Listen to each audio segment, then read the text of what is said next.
Bismillahirrahmanirrahim. Assalamualaikum warahmatullahi wabarakatuh. Alhamdulillahirabbil alamin. Allahumma sholli ala Muhammad wa ala ali Muhammad. Anak-anak SDT Al-Muntas Pontianak yang Ustaz banggakan, bagaimana kabarnya hari ini? Kita doakan semoga semuanya selalu sehat dan tetap semangat dalam mempelajari ilmu yang bermanfaat. Insyaallah hari ini Ustaz akan menyampaikan majelis pagi tentang belajar disiplin dari 3 tokoh Islam yang sukses di bidangnya masing-masing. Seperti apa cara mereka mendisiplinkan dirinya? Mari kita simak bersama.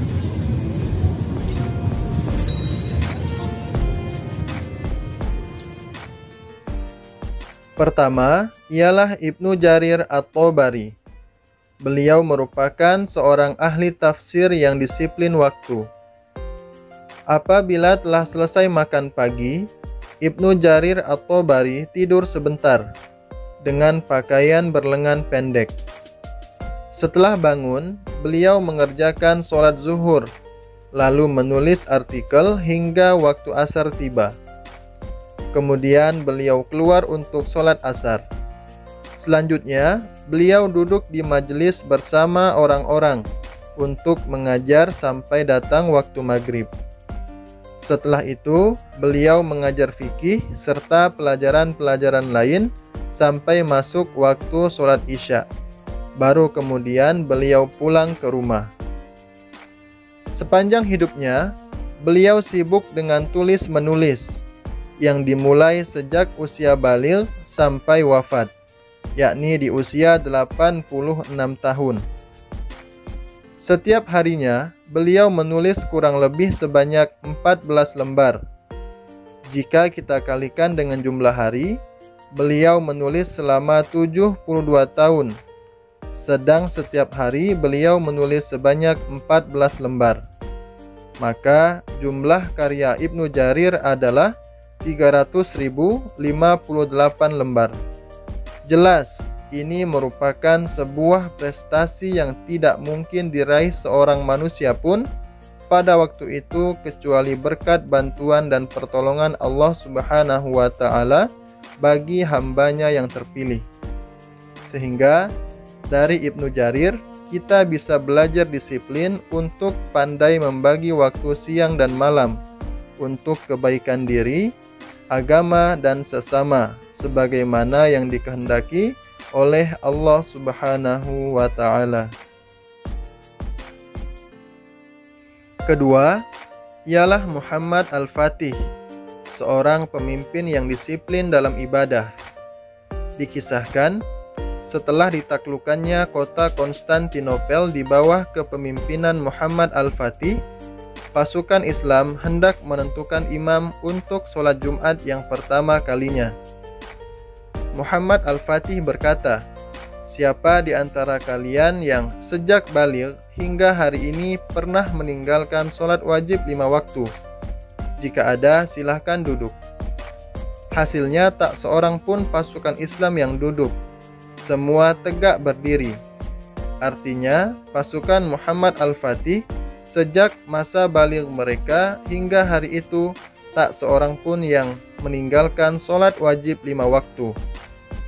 Kemudian Muhammad Al-Fatih melanjutkan pertanyaannya, "Siapa yang sejak baligh hingga hari ini pernah meninggalkan sholat sunnah rawatib sekali saja?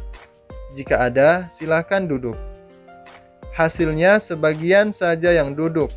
Artinya pasukan Muhammad Al-Fatih sejak masa baligh mereka sebagiannya tidak pernah meninggalkan sholat sunnah rawatib. Pertanyaan pun kembali dilanjutkan. Siapa yang sejak usia baligh sampai dengan hari ini pernah lupa tahajud?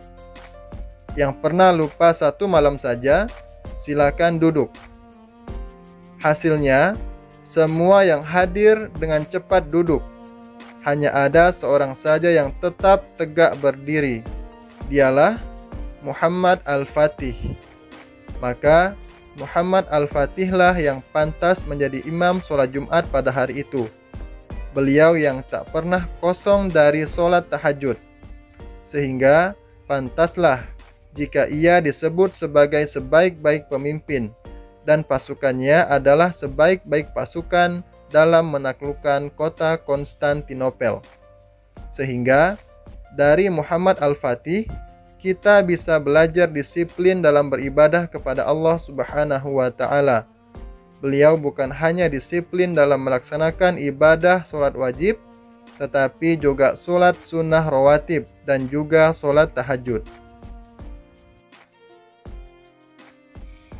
Ketiga ialah Aisyah radhiyallahu anha.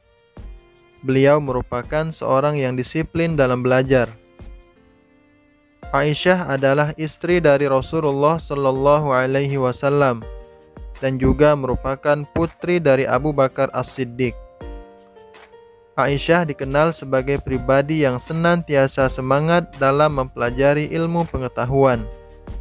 Ketekunan dalam belajar menghantarkan beliau sebagai perempuan yang banyak menguasai berbagai bidang ilmu. Di antaranya adalah ilmu Al-Quran, hadis, fikih, bahasa Arab, dan syair.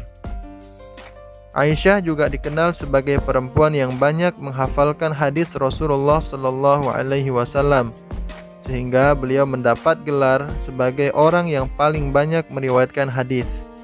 Ada sebanyak 2.210 hadis yang diriwayatkan oleh Aisyah.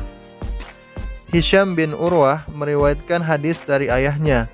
Dia mengatakan, "Sungguh aku telah banyak belajar dari Aisyah.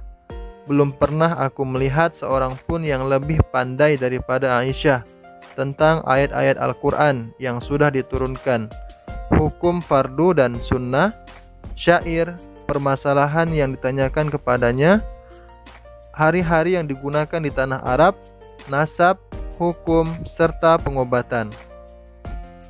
Sehingga dari Aisyah radhiyallahu anha kita bisa belajar untuk disiplin dalam belajar, untuk menyerap berbagai ilmu dengan cara mendengarkan dengan seksama dan selalu bertanya tentang suatu ilmu kepada ahlinya.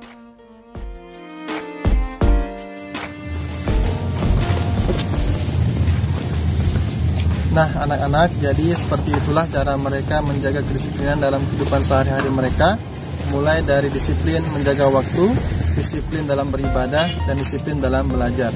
Untuk anak-anak semuanya bisa mulai dengan melaksanakan program sekolah yang telah disampaikan, yaitu melaksanakan sholat di awal waktu, datang ke sekolah tepat waktu, menggunakan seragam lengkap, mengerjakan dan mengumpulkan tugas tepat waktu, dan yang terakhir rutin dalam mengisi kartu prestasi hebatku.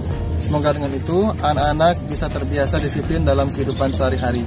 Sekian dari Ustadz, semoga bermanfaat. Subhanakallahumma wa bihamdika asyhadu an la ilaha illa anta astaghfiruka wa atubu ilaik. Wassalamualaikum warahmatullahi wabarakatuh.